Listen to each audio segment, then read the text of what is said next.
En el principio, antes de que el tiempo marcara sus ciclos, Dios creó los cielos y la tierra.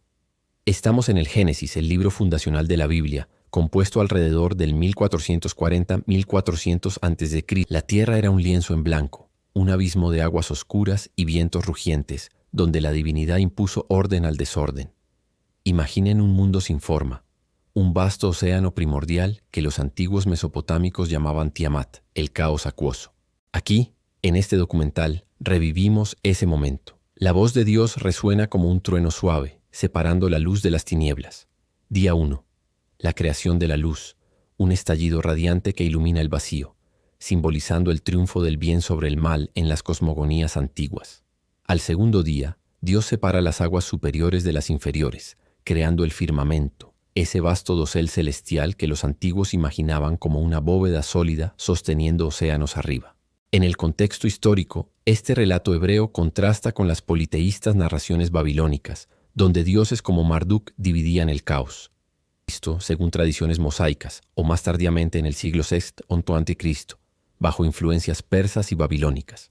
Visualicen el cielo expandiéndose como una carpa infinita, un refugio para la vida que vendrá.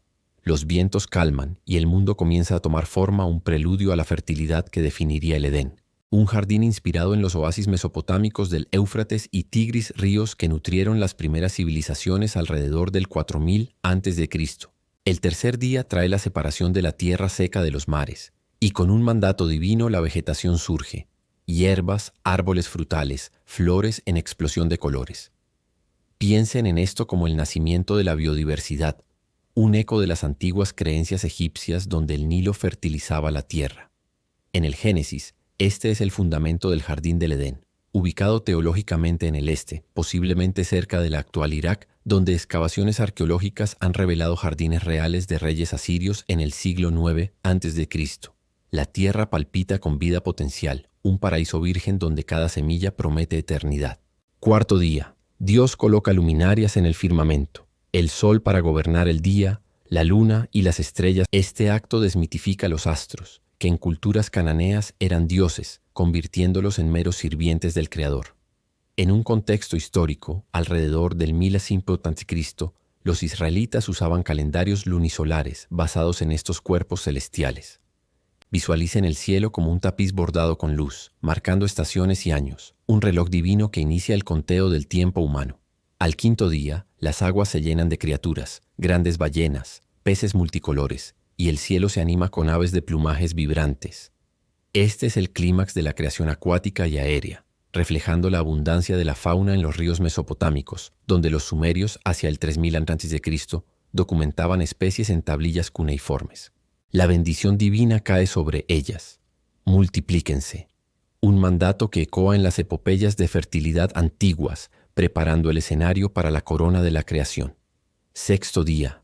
Dios crea las bestias de la tierra, desde el ganado manso hasta las fieras salvajes, cada una según su especie. En el tapiz histórico, esto alude a la domesticación animal en el Neolítico, alrededor del 9000 a.C.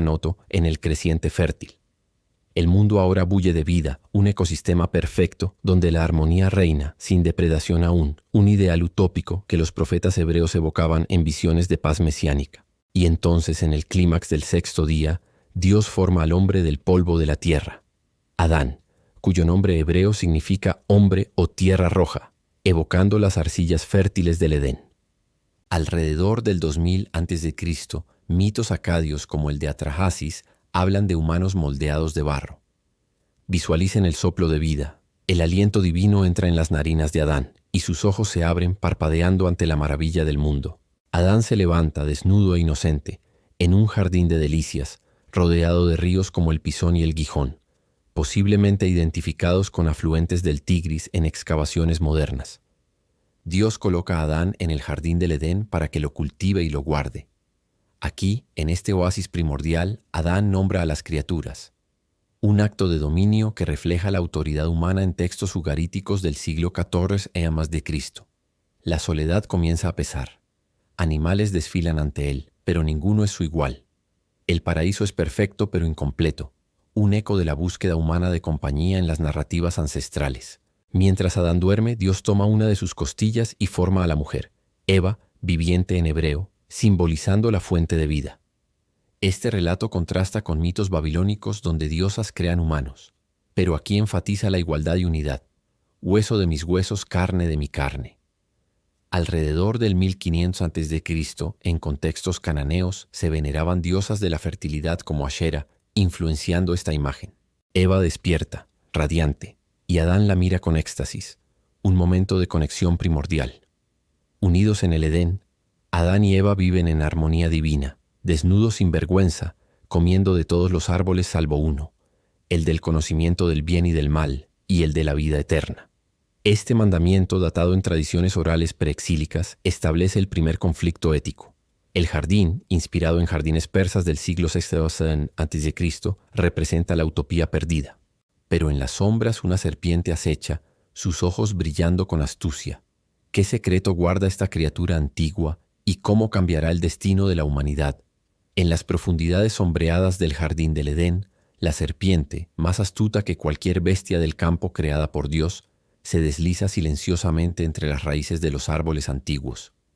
Este ser, simbolizando la tentación en tradiciones hebreas del siglo VIII a.C., se acerca a Eva con una voz sibilante y persuasiva. Visualicen la escena: hojas susurrando en la brisa, frutos relucientes colgando como joyas, y Eva, inocente y curiosa, deteniéndose ante el árbol del conocimiento. La serpiente pregunta: ¿es verdad que Dios os ha dicho, no comáis de ningún árbol del jardín?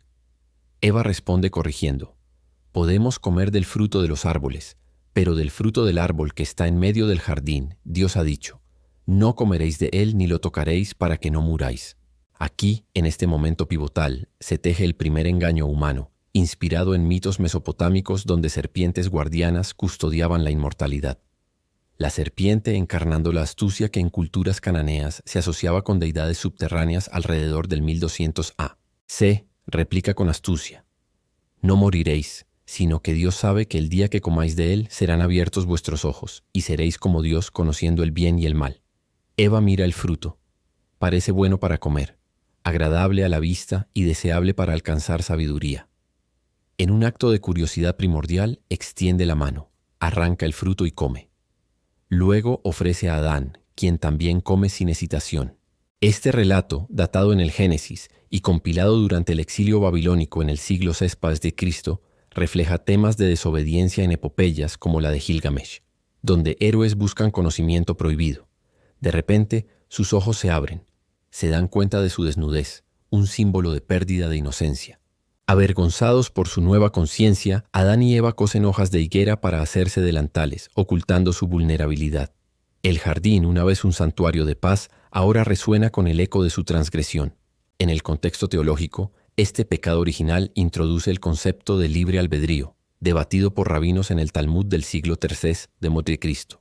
Visualicen la pareja escondiéndose entre los arbustos frondosos, sus corazones latiendo con temor, mientras el sol se filtra a través del follaje, creando patrones de luz y sombra que simbolizan el bien y el mal recién descubiertos.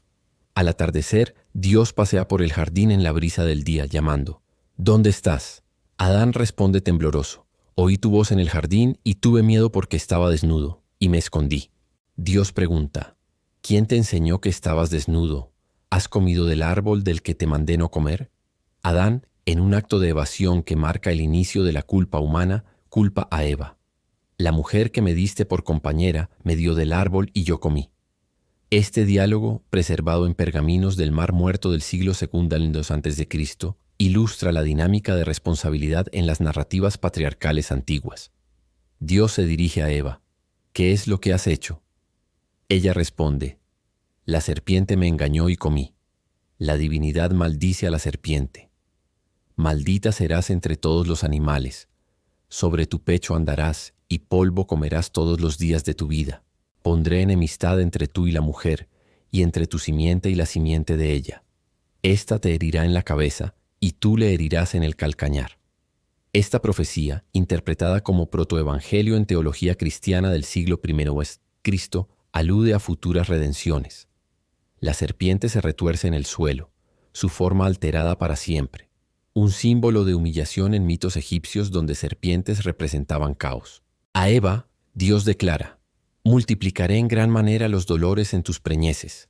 Con dolor darás a luz los hijos, y tu deseo será para tu marido, y él se enseñoreará de ti.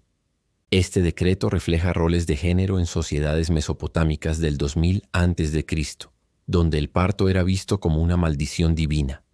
Eva inclina la cabeza aceptando el peso de la maternidad futura, mientras lágrimas surcan su rostro mezclándose con el rocío del Edén. A Adán, Dios dice: por cuanto obedeciste a la voz de tu mujer y comiste del árbol del que te mandé diciendo, no comerás de él, maldita será la tierra por tu causa. Con dolor comerás de ella todos los días de tu vida. Espinos y cardos te producirá y comerás plantas del campo. Con el sudor de tu rostro comerás el pan hasta que vuelvas a la tierra, porque de ella fuiste tomado, pues polvo eres, y al polvo volverás. Adán, una vez guardián del paraíso, ahora enfrenta el trabajo arduo, un eco de la agricultura neolítica en el creciente fértil alrededor del 8000 a.C. El suelo se agrieta simbólicamente, presagiando luchas venideras. Dios hace túnicas de pieles para Adán y Eva, vistiéndolos con misericordia, un acto que en tradiciones rabínicas del siglo V a.C. simboliza provisión divina pese al pecado. Luego dice: he aquí que el hombre es como uno de nosotros, conociendo el bien y el mal. Ahora pues que no extienda su mano y tome también del árbol de la vida, y coma, y viva para siempre. Para prevenirlo, expulsa a la pareja del Edén, colocando querubines con espadas flameantes al oriente del jardín. La puerta del paraíso se cierra con un estruendo etéreo marcando el fin de la era inocente. Fuera del Edén, Adán y Eva enfrentan un mundo hostil, tierras áridas, vientos fríos y la necesidad de labrar el suelo. Adán ara la tierra con herramientas primitivas, sudando bajo el sol implacable, mientras Eva cuida un pequeño huerto. En este nuevo capítulo, datado conceptualmente en el Paleolítico Superior alrededor del 10.000 a.C., en interpretaciones arqueológicas, aprenden la mortalidad y el esfuerzo. Su unión se fortalece en la adversidad, un testimonio de resiliencia humana en crónicas antiguas. El tiempo pasa, y Eva concibe. Da a luz a Caín exclamando: por voluntad de Jehová he adquirido varón. Luego nace Abel. Caín se convierte en labrador de la tierra, mientras Abel en pastor de ovejas. Estos hijos, representando oficios neolíticos del 7000 a.C., marcan el inicio de la civilización humana. Pero tensiones surgen. ¿Cómo afectará esta rivalidad fraterna el legado de Adán y Eva? ¿Y qué tragedia se avecina en los campos? En los campos áridos fuera del Edén, Caín y Abel crecen bajo la tutela de Adán y Eva, cada uno abrazando su vocación. Caín cultiva la tierra con manos callosas, ofreciendo frutos como sacrificio a Dios, mientras Abel, el pastor, presenta las primicias de su rebaño. Este contraste, reflejado en prácticas sacrificiales hebreas del siglo X a.C., resalta tensiones entre agricultor y nómada en el antiguo Oriente Próximo. Dios mira con agrado la ofrenda de Abel, pero no la de Caín, encendiendo celos en su corazón. Visualicen a Caín con el rostro ensombrecido, su ira fermentando como una tormenta en el desierto, un eco de rivalidades fraternales en mitos sumerios del 2500 a.C. Caín invita a Abel al campo, donde en un arrebato de furia lo ataca y lo mata. La sangre de Abel clama desde la tierra, un símbolo de justicia divina en tradiciones orales prebíblicas. Dios confronta a Caín: ¿dónde está Abel tu hermano? Caín responde evasivamente: no sé, ¿soy yo acaso guardián de mi hermano? Este diálogo, preservado en el Génesis y datado en compilaciones del siglo VI a.C., introduce el concepto de responsabilidad fraterna. La tierra, maldita por la sangre derramada, ya no dará su fruto a Caín, condenándolo a ser errante y vagabundo. Dios marca a Caín con un signo protector para que nadie lo mate, un emblema de misericordia en medio del castigo, interpretado en comentarios rabínicos del siglo II por Is, como una letra del alfabeto hebreo o una cicatriz. Caín se aleja hacia la tierra de Nod, al oriente del Edén, fundando una ciudad y engendrando descendientes: Enoc, Irad, Meujael, Metusael, Lamec. Esta línea genealógica, que incluye innovadores como Jabal, padre de los nómadas, Jubal, músicos, y Tubal-Caín, herreros, refleja avances culturales del Bronce Antiguo alrededor del 3000 a.C. en Mesopotamia. Mientras tanto, Adán y Eva, ahora en sus años maduros, Adán alrededor de los 130 años según la cronología bíblica, conciben a Set, cuyo nombre significa sustituido, reemplazando a Abel. Set representa la línea piadosa, contrastando con la de Caín. En el contexto histórico, esta bifurcación genealógica en el Génesis ilustra temas de elección divina en narrativas israelitas del siglo VIII a.C. Eva, como madre de la humanidad, ve en Set una esperanza renovada, sus ojos llenos de lágrimas de redención. De Set nace Enós, y en esos días se comienza a invocar el nombre de Jehová, marcando el inicio de la adoración organizada, un hito teológico datado en tradiciones orales del segundo milenio Anepopi, Cristo. La familia se expande en un mundo cada vez más poblado, donde Adán enseña a sus descendientes sobre el Edén perdido, transmitiendo lecciones de obediencia y arrepentimiento. Visualicen fogatas nocturnas donde historias se cuentan, sombras danzando en rostros atentos, preservando la memoria primordial. Adán vive 930 años en total, testigo de generaciones, de Set a Enós, Cainán, Malaleel, Yared, Enoc, quien camina con Dios y es tomado al cielo a los 365 años.